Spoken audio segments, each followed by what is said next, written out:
ನಾವೀಗ ಇರೋ ಅಂಥ ಜಾಗ ಮೆಮ್ನಾನು.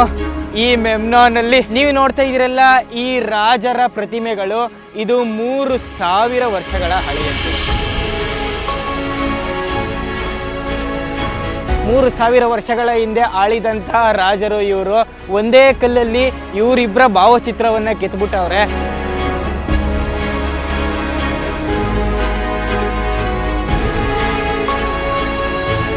ಅಲ್ಲಿ ನೋಡ್ತಿದ್ರಲ್ಲ, ಅದು ಒಬ್ಬ ರಾಜನ ಪ್ರತಿಮೆ. ಅದು ಒಂದೇ ಕಲ್ಲಲ್ಲಿ ಕೆತ್ತನೆ ಮಾಡಿರೋದು. ಆದರೆ ಪ್ರಕೃತಿ ವಿಕೋಪಕ್ಕೋ, ಟೆರರಿಸ್ಟ್ ಅಟ್ಯಾಕ್ಕೋ ಅಥವಾ ಬೇರೆ ಏನಾದರೂ ಕಾರಣಕ್ಕೋ ಅದೆಲ್ಲ ಪುಡಿ ಪುಡಿ ಆಗೋಗಿತ್ತು. ತಿರ್ಗಾ ಅದನ್ನ ರೀಕನ್ಸ್ಟ್ರಕ್ಟ್ ಮಾಡಿದ್ದಾರೆ.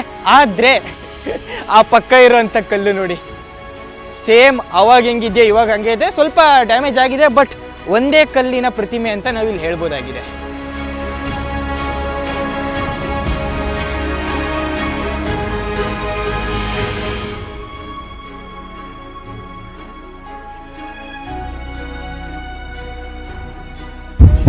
ನಾವೀಗ ಇದೀವಿ ಟೆಂಪಲ್ ಆಫ್ ಹಟ್ಷಟ್ಸ್ಪುಟ್ ಅಂತ. ಇದು ಈಜಿಪ್ಟ್ನಲ್ಲಿ ತುಂಬಾನೇ ಯೂನಿಕ್ ಆಗಿರುವಂಥ ದೇವಸ್ಥಾನ. ಯಾಕೆ ಅಂತಂದ್ರೆ, ನಾವು ಕಂಡಂತೆ ಈಜಿಪ್ಟ್ನೆಲ್ಲ ಪುರುಷರು ಯಾರು ಅನ್ನಿಸ್ಕೊಂಡಿದ್ರು ಫೆರೋಗಳು, ಅವ್ರು ಮಾತ್ರ ಆಳ್ತಾ ಆಳ್ತಾ ಆಳ್ತಾ ಬರ್ತಾ ಇದ್ರು. ಆದ್ರೆ ಇಲ್ಲಿಂದ 3000 ವರ್ಷಗಳ ಹಿಂದೆ ಈಜಿಪ್ಟ್ನಲ್ಲಿ, ಅದು ಆ ಟೈಮಲ್ಲಿ ಮಹಿಳೆಯರಿಗೆ ಮತ್ತು ಪುರುಷರಿಗೆ ತುಂಬಾನೇ ವ್ಯತ್ಯಾಸ ಕಾಣ್ತಾ ಇದ್ರು. ಅಂತ ಟೈಮಲ್ಲಿ ವರ್ಷಗಳ ಗಟ್ಲೆ ಈಜಿಪ್ಟ್ನ ರಾಣಿಯಾದಂತಹ ಮತ್ತೆ ಈಜಿಪ್ಟನ್ನ ಏಕೈಕವಾಗಿ ಮಹಿಳೆಯ ರಾಣಿ ಆಳಿದಂತಹ ದೇವಸ್ಥಾನ ಇದು. ಹಟ್ಷಟ್ಸ್ಪುಟ್ಗೆ ಸ್ವಾಗತ, ಸುಸ್ವಾಗತ.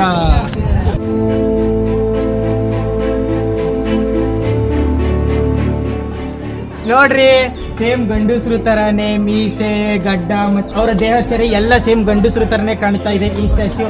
ಆದ್ರೆ ಈ ಸ್ಟ್ಯಾಚ್ಯೂ ಮೂಲತಃ ಹಟ್ಷಟ್ಸ್ಪುಟ್ನ ಹೆಣ್ಣಿನ ರಾಣಿಯ ಸ್ಟ್ಯಾಚ್ಯೂ ಇದು.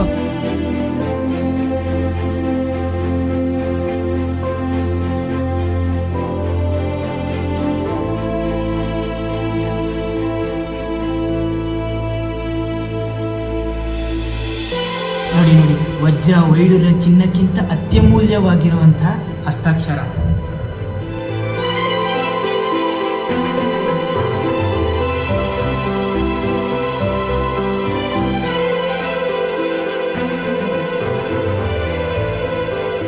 ಏನ್ಷಿಯಂಟ್ ಈಜಿಪ್ಟ್ ಅವರು ಈ ಥರ ಗೋಡೆಗಳ ಮೇಲೆ ಚಿತ್ರಗಳು ಮತ್ತೆ ಅವರ ಭಾಷೆಯಲ್ಲಿ ಎಲ್ಲ ಕೆತ್ತುತ್ತಾ ಇದ್ರಲ್ಲ. ಯಾಕೆ ಅಂತಂದರೆ, ಆ ಕಾಲದಲ್ಲಿ ಅವರ ರಾಣಿ ಏನು ಮಾಡಿದ್ಲು ಇದನ್ನೆಲ್ಲ ಮುಂದಿನ ಜನ್ರೇಷನ್ಗೆ ತಿಳಿಸ್ಬೇಕಾಗಿತ್ತಲ್ಲ. ಆ ತಿಳಿಸೋದಕ್ಕೋಸ್ಕರ ಕಲ್ಲು ಬಂಡೆಗಳಲ್ಲಿ ಈ ಥರ ಕೆತ್ತನೆ ಮಾಡ್ತಿದ್ರು.